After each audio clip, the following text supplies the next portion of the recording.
হাসতে দেন, এখানে হাসলে সোয়াব হবে। জাগা মতন হাসলে সোয়াব হয়, জাগা মতন হাসলে সোয়াব হয়, জাগা মতন কাটলে সোয়াব হয়। জাগা মতন চুলকাবেন, চুলকানি ধরলে চুলকাবেন, চুলকানি মিটে যাবে। আর অজগবি চুলকাবেন দেখবেন হবে না। যেমন এক সময় বাসে উঠতাম, তো বাসে উঠে আমি দেখছি ডাইন সাইডে একই সিটে দুইজন বসে, একজন ঘুমাচ্ছে। ঘুমে তালে তালে পাশের লোকের সিটের যে বসে আছে ওই লোকের রানের উপরে এরকম করে হাতাইতেছে, আর ঘুমের তালে করতেছে।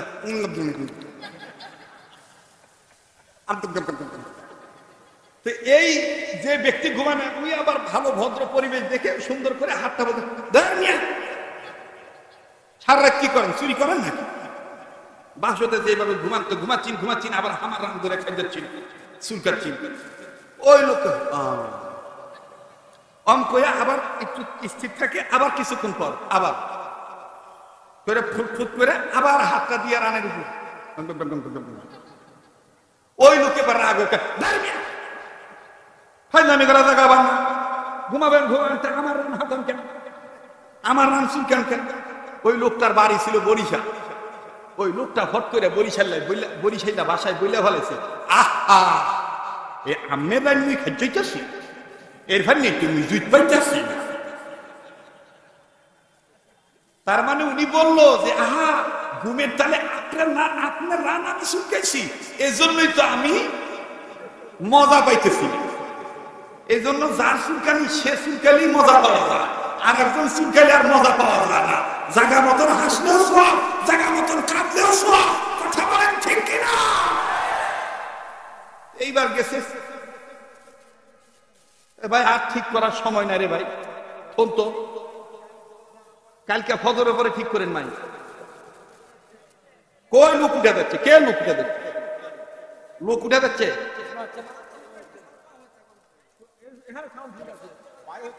ভাই, ভাই থাক ভাই, এটা নিয়ে কাজ করার দরকার নেই। হয়তো বা সেটিং এ এগোর বেগে হয়েছে। হ্যাঁ, মাইক ভালো, মাইক ভালো, কিন্তু হয়তো বা কোনো একটা হরেনে একটু সেটিং এসকম বেসকম হয়েছে। যা হয়েছে হয়েছে, এভাবেই চলতে থাক।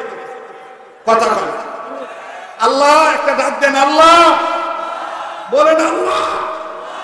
সবকিছু ওই দেখছে মনে করছে টাকা চান, কি সালাকের চান, বলেন আল্লাহ। সবকিছু আমাদের অনুকূলে করে দাও। রব্বানা তাকাব্বাল মিন্না ইন্নাকা আনতাস সামিউল আলিম। আল্লাহু আকবার। সাল্লাল্লাহু আলাইহি ওয়াসাল্লাম। বাস, কষ্ট হয়েছে? বেদার হইলেন? বাহ, আমি তো ভাবছিলাম বগুড়ার মানুষ, ধুমুর মানুষ ভুলে গেছে। এখন তো ঠিক না, ভালোই তো চেহারাটা কেমন হাসে। ও বাবা, কেউ অত সহজে ভুলি? আল্লাহ কবুল করুক। তো এবার যখন থাপ্পড় খেয়ে জমিনে পড়ছে, বাকি কজন পলাইছে।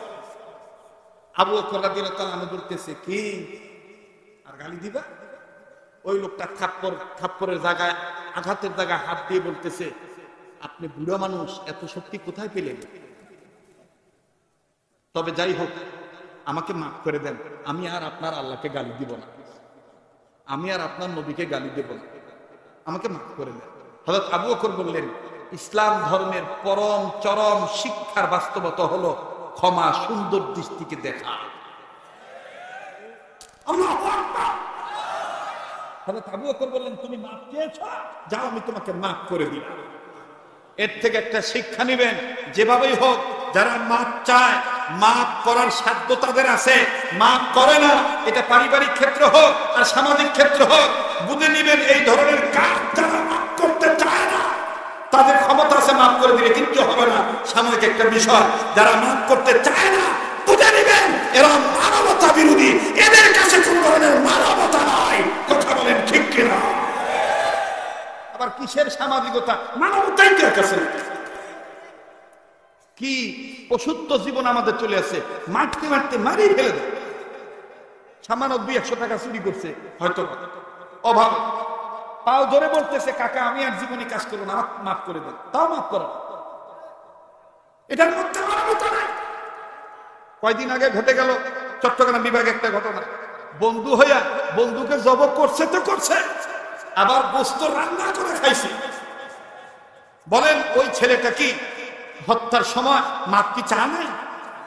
তাহলে তাকে যদি মাফ করে দিত মানবতাটা কি ঠিক থাকতো না? এই মাফ করার ক্ষমতা থাকার পর যারা মাফ করতে পারে না তাদের কাছে মানবতা থাকতে পারে না। কথা বলেন ঠিক কিনা? মুসলমান খেপে না, মুসলমান খেপলে বুশের 14 গোষ্ঠী শুদ্ধ পর্যন্ত কোকড়া চুল সুজা হয়ে যায়। যেমন ইতিহাস প্রমাণ করে ডব্লিউ বুশের চুল কোকড়া। ওসামা বিন লাদেনের নাম শুনছেন না আপনারা? এই ওসামার নাম শুনলেই বুশ খুব ভয় পাইত। এই কোকড়া চুল এমন ভাবে কোকা নাকছে, নাপিত কোনো মতে সোজা করতে পারতেছে না।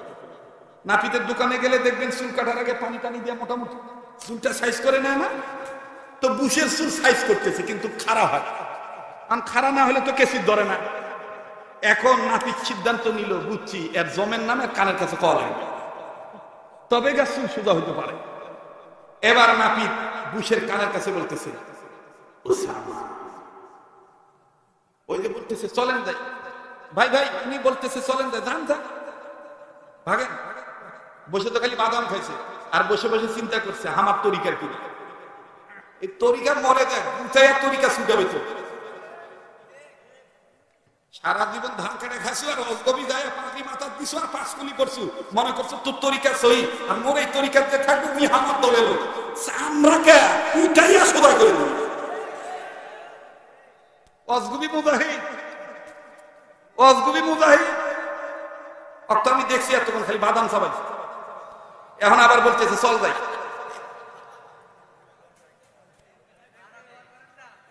কিসের অপমান? মানে এটা হক কথা। আমি ওর পীরের মুরিদ হইলেই একবারে সহি তরিকা, আর ওর পীরের মুরিদ না হলে সহি তরিকা না। এই চাইতে বড় ভণ্ডাম আর কিছু হতে পারে না। কথা বলে না, কথা বলে। এই সমস্ত মির্জাফরদের কারণে ঐক্য নষ্ট হয়। হ্যাঁ, কথা কন। হক পথে থাকতে হবে, সে যে কোনো দলের লোক হোক, যে পীরের তরিকার লোক হোক, সে আমার ভাই। তুমি কথা যাচাই করো কোরআন সুন্নাহ ভিত্তিক কথা আছে কি। আর তুমি যে পীরের দোহাই দাও, তুমি ওই পীরের কাছে এখনো সরাসরি যাইতে পারো নাই, অথচ ওই পীরকে যদি এখনো ফোন দেই বাবা সারা কথা বলে না। আর তুই পীরের মুড়ি দেয়া ভাবলিস আমার সাথে, শালার দাওয়ার চাইতে দাওয়ার আসারই জোর বেশি। কথা কর, ভাবলে আমার সাথে চলবে কি চলবে না? দেখবেন মন্ত্রীর চাইতে মন্ত্রী পিএস এর গরম বেশি, এমপির চাইতে এমপির সেক্রেটারি গরম বেশি, চেয়ারম্যানের চাইতে চেয়ারম্যানের পিয়নের গরম বেশি। কথা কয়। বক্তার চাইতে বক্তার পিএস এর গরম বেশি। কথা কয়। ইমামের চাইতে মুয়াজ্জিনের হেদাম বেশি। আমাকেও কিন্তু বাদ দিই না। কি ভাই কথা বল, ঠিক আছে না ভাই? চলবে কি চলবে না? আপনাদের পায়ে হাত দিয়ে বলবো আর দলাদলি করবেন না, আর মত পার্থক্য করবেন না, ঐক্য গ্রহণ করেন, এক প্ল্যাটফর্মে আসেন, ভাই হয়ে ভাইয়ের সাথে কাঁধে কাঁধ মিলিয়ে আসেন।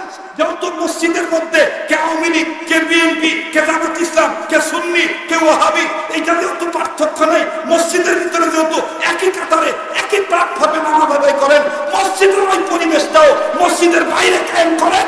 ইসলাম কায়েম হতে বেশি দিন সময় লাগবে না, বেশি দিন সময় লাগবে না। বাস্তব না বাস্তব? আল্লাহ কবুল করুন। আমিন।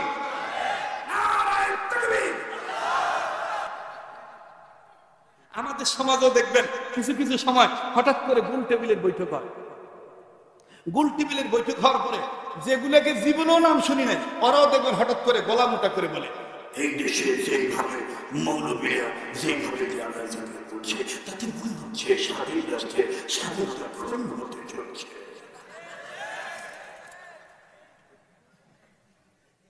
আছেন এরকম? এইটা নিয়ে তখন দেখবেন যে আমাদের মধ্যে ভাই বাবাদের মধ্যে মধ্যে কাদা সুদা মানে কাদা ছোড়াছুরি হয়ে যায়, কাদা ছুটাছুটি হয়ে যায়। কথা বলেন ঠিক কিনা? অবশ্যই বোমাবাদীর বিপক্ষে, অবশ্যই রক্ষাকার বিপক্ষে, অবশ্যই আমার বন্ধুগণ যারা স্বাধীনতা বিরোধী, যারা রাষ্ট্র বিরোধী, যারা ব্যক্তিবাদীর সাথে রফতানি করে তাদের বিপক্ষে। কিন্তু তাদের বিপক্ষে থাকতে যাইয়া আমি আমার আপন ভাইয়ের সাথে গাদ্দারি করতে পারি না, আমি আমার বাবার পিতৃ পরিচয় ভুলতে পারবো না, আমি আমার মিল্লাতের উপর আঘাত আনতে দেব না, কারণ আমি মুসলমান, ইমানের দাবিতে সত্যবাদী হতে চাই। কথা বলেন ঠিক কিনা? বাজানলে বিচার দিবসের মালিক কে? মালিকি ইয়াউমিদ্দিন। পড়েন মালিকি, পড়ে না মুসলমান, পড়ে না মালিকি। বলেন তো বাজান বিচার দিবসের মালিক কে? উনি মালিক যার গোলামি করি আমরা, বিপদ আপদে ওনার কাছে সাহায্য চাইও। ইয়াকা না'বুদু ওয়া ইয়াকা, বলেন ইয়াকা না'বুদু ওয়া ইয়াকা। লিখেছেন তাফসীরুল কুরআন মাহফিল, কাজী আলোচ্য বিষয়বস্তু যেন কোরআনের সাথে মিলে যায়, তবেই হক কিছুটা আদায় হবে। কথা বলেন ঠিক কিনা? ইয়াকা না'বুদু ওয়া ইয়াকা, পড়েন পড়েন ইয়াকা না'বুদু ওয়া ইয়াকা মালিকি ইয়াউমিদ্দিন। ইয়াকা না'বুদু ওয়া ইয়াকা ইহদিনাস সিরাতাল মুস্তাকিম। পড়েন ইহদিনাস সিরাতাল সিরাতাল্লাযীনা আন'আমতা আলাইহিম গায়রিল মাগদুবি আলাইহিম ওয়ালাদ-দাল্লিন।